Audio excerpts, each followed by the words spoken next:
So, welcome everyone. So, we are discussing the hydrogen spectrum.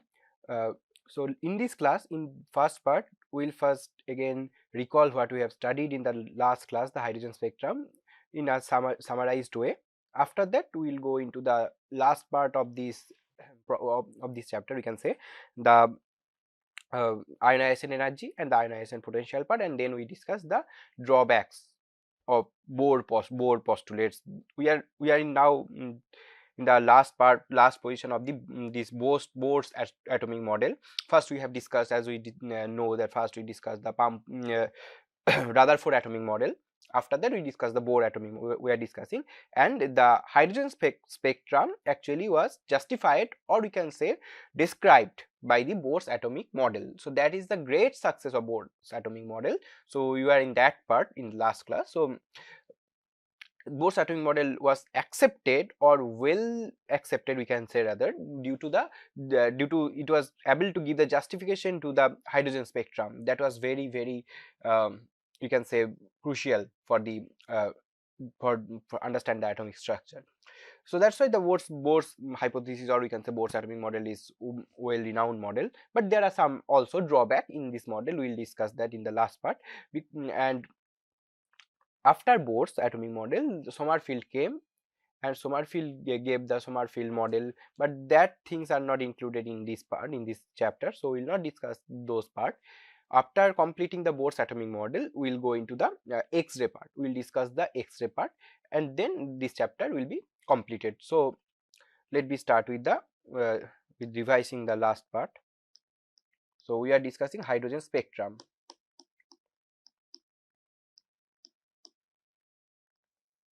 Okay, hydrogen spectrum is a special kind of atomic spectrum.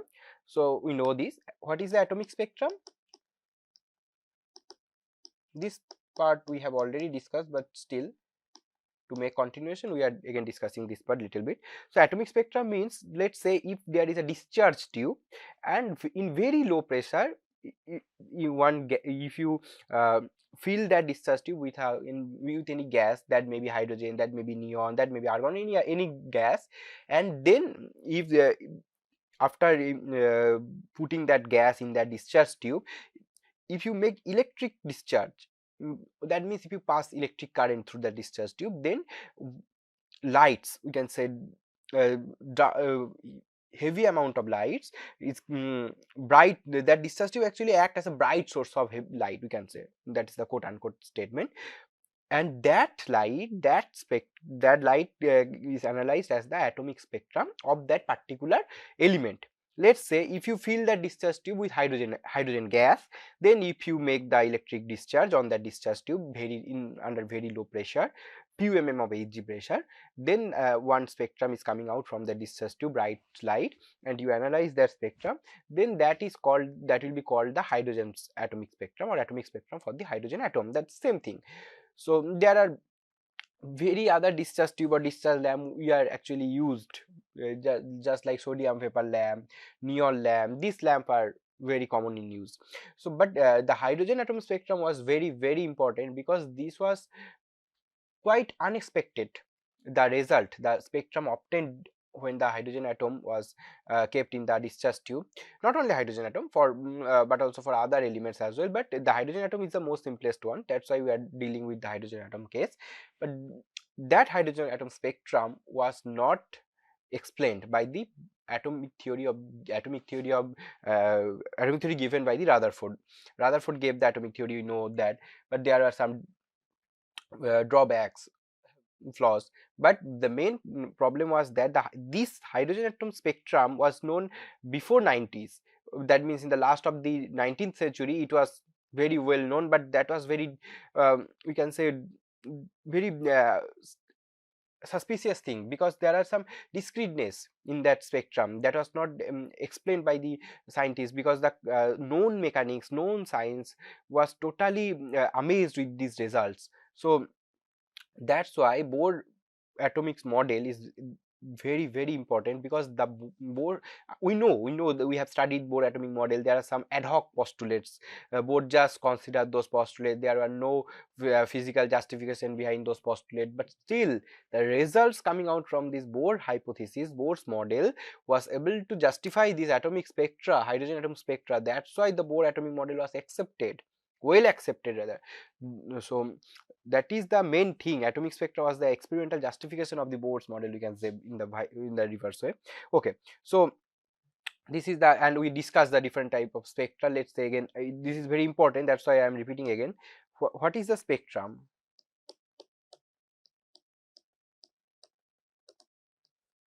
As I mentioned, yes, let's say there is a discharge tube. Okay, in discharge tube there is any gas. As we are discussing hydrogen, so it's hydrogen gas, and now in hydrogen gas we are making electric discharge under very low pressure, and light is coming out. After analyzing that light that is coming out from here, we obtain some spectrum. What kind of spectrum that may be? Okay, so spectrum can be classified in various ways, just like it spectrum may be absorption spectrum or maybe emission spectrum. I will discuss this, but these are two kinds. Again, spectrum can be line spectrum, can be continuous spectrum, or band spectrum. These are all classification, but there are two different type of classifications are there. So first we have to understand this type of classification, the absorption spectrum and the emission spectrum. What does it mean? And then we will discuss this type of classification, line, continuous and the band. Okay, in last class we discussed this little bit, not little bit, discuss this, but again this is very important, that's why I want to make this very clear. So again I am discussing this part. So what is the absorption spectrum? Let's say this is the atomic discharge tube. You are giving some light, there is some light source here, light is going through this discharge tube and again coming out from there. Here is your detector. Okay, so what you will see, you are giving some light. This is okay, this is not the experimental setup used for the atomic spectrum. I'm just discussing the general way. Let's say you have taken some kind of gas in any tube, and you are giving some source of light, and the light is going through that discharge tube, through that gas, and there after that there is a detector to detect the frequencies of the light. So you obtain that. Let's say what we expect, because you are giving the all frequencies, this light source has all frequencies, so there must be all frequencies in the detector. Let's say if there is some, if you are dealing in the visible range, let's say some spectrum is missing, some line is missing, means it must have all frequencies, because it has all news it has. But let's say some specific news are missing. Okay, we are now in photographic plate. In this detector is basically a photographic plate. In photographic plate, now we are varying the frequency in the visible range. For our convention, we consider that it may be from 0 to infinity, nothing, no restriction is there. But to understand, because we can visualize only the visible range of the light of the electromagnetic spectrum, so we are now only consider that visible range. So in visible range, what should be the case? Here must be the blue part. Okay, after that here, and we can say not like that, let's say it should be VIBGYOR.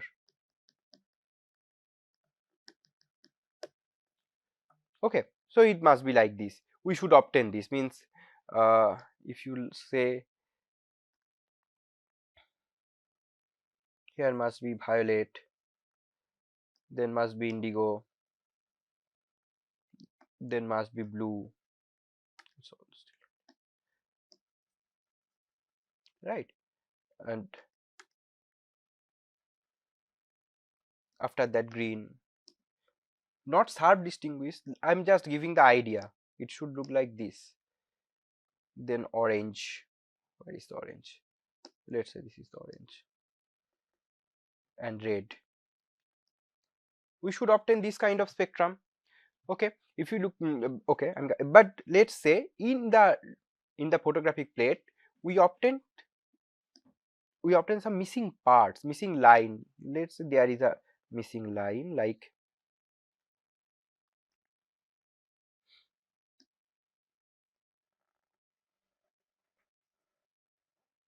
here is a missing line, here is a missing line. These lines are missing.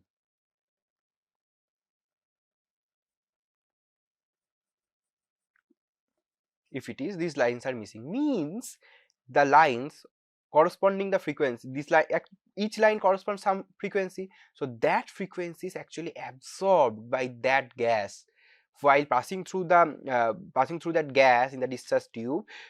Light has all the frequencies, as we know, but the frequencies, some frequencies are absorbed by this light, by this gas from the light, so that can make that can use the energy of that photon to make some excitation or any other thing that will come into later, but that frequencies are absorbed. That's why their lines are missing in the spectrum. So that is called the absorption spectra, because the missing part suggested the absorption due to that gas. So this is the absorption spectra. So here I want to see, this is the absorption spectra. Here you can see this is original spectrum. This is just violet, then it is indigo, then blue, then green, then it's actually yellow, then orange, then red. So this is our spectrum, and you can see there are some lines.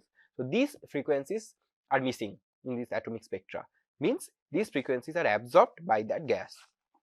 So same analysis can be done by using emission spectra. What is the just reverse thing? Here you will not give any kind of light. Here we are not giving any kind of light, so this is the absorption spectra. Okay, now you are not giving any kind of light, you are giving some energy, other source of energy. In previous case, the light was the source of energy. That's why the gas was taking the frequencies, the relevant frequencies from the light to make excitation. So now you are giving the electric current, electric discharge in the gas, in the discharge tube. So what happens, that makes the excitation, and after excitation the molecules will be again stabilized, and they will release the photons, the corresponding wavelength of the photons. So what we will obtain, and there is a detector, so light will coming out. So this was the experimental setup, right? As I mentioned before, the discharge is going on, no light is given here. The discharge, we have made some electric discharge, and that make excitation, and after excitation the light will coming out. So that is our emission spectra basically. So that emission spectra, what should that look like? Because this is emission spectra, so that must be black, because there is no light source given,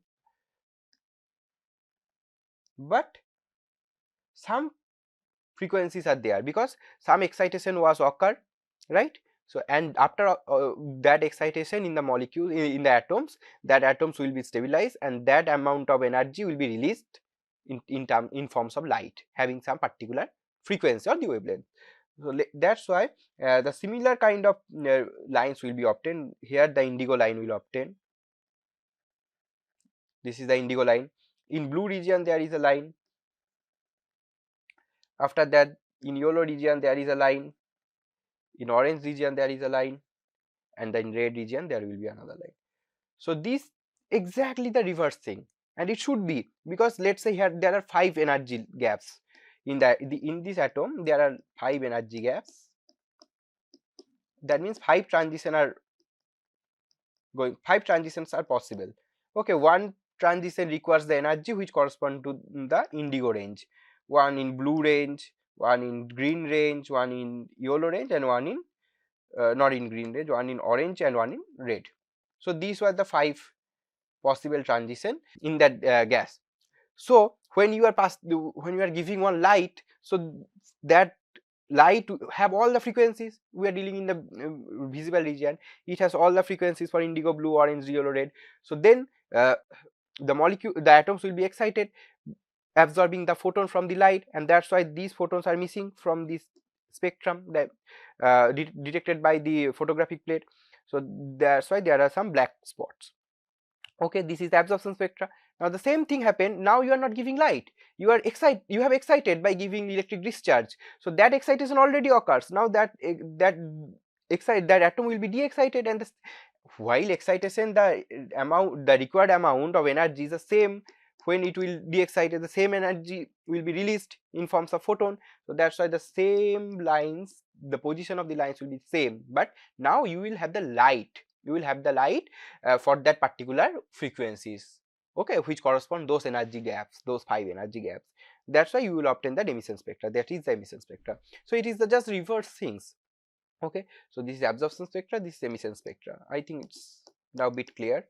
So here the same thing, it is totally black, and there is some particular line here where the lines were obtained in the absorption spectra. At the same places the lines are obtained in the emission spectra, but in emission spectra everything is dark.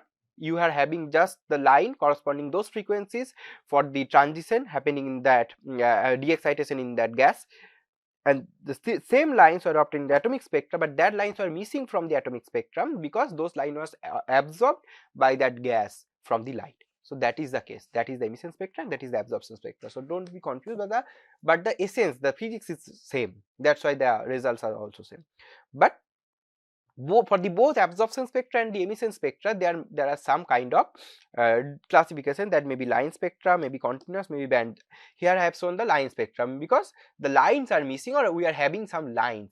If you have the complete band, there are no line, then that is the continuous spectrum, as I discussed in the last, as I explained in the last class. So that is continuous spectra. But if you are having some bands, let's say for emission spectrum, let's say this is line spectrum I have already shown. So let's say for emission spectrum, what will be the continuous spectrum look like? Band spectrum. Continuous spectrum is clear. Continuous spectrum, that will have all frequencies, all wavelengths. But for the band spectrum, there will be some patches, like here is a band. That means there are so much lines that are closest to each other, so that will make some band. So this is a band spectrum. Let's say there is some band. So these are the band spectrum. Again, there may be other bands as well in between. So these are the band spectrum. Okay, so these are the classification of this spectrum as we discussed. I want to make clear this part. And the next, okay, so now we'll discuss the series. We have already discussed, but I will just summarize the series, and then we will move into the ionization energy and the ionization potential part. So I think in this part, let me stop here. In the next part, I will start from the series of the Balmer series, we can rather say Balmer series of hydrogen spectrum. Then we will discuss Paschen, bracket, hump, and everything, and then we'll explain those results by Bohr's atomic model, and that is the beauty of the Bohr's atomic model, and then we'll discuss the drawbacks. So let me stop here. We'll again catch from here in the next part. Thank you.